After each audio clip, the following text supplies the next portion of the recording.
Well, I think Frank Lloyd Wright said that architecture was the background and framework for life, and we often can forget that because there's so much obsession with the building as an artwork, which is not what Kahn had in mind at all. And so I think he would be more in agreement with Winston Churchill, who said that we shape our buildings and then they shape us.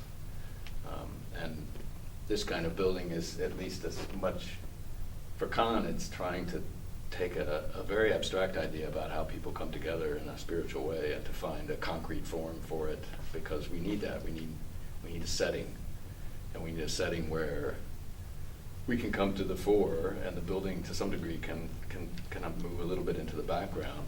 And in his mind, that wasn't about the building being a fragile thing. It was about the building actually having a certain strength, so you could feel comfortable in it, and then you could sort of forget about it, so to speak, because it's just there and it's not going anywhere, and you can watch the sun move and feel yourself existing in this particular place. But it is a spiritual place. He designed a number of spiritual spaces, including several synagogues, but this is one of the only that he was ever able to realize. In some ways they are related. He himself wasn't attached to any particular faith.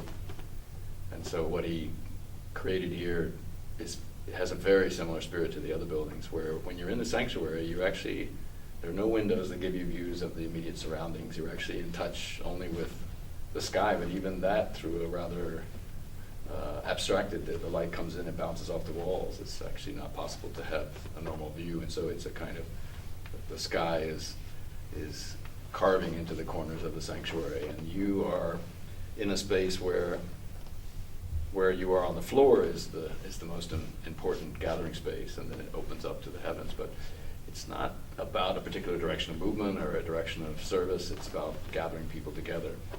And in an interesting way, he tried to do that in all of his sanctuary buildings. Even though I think in the case of the Unitarian, the way in which the Unitarian faith, how people gather and worship is actually much more sympathetic to this idea he had. There's sort of a universal notion of people coming together to ask questions and to seek answers and to understand how to deal with problems. Mm-hmm.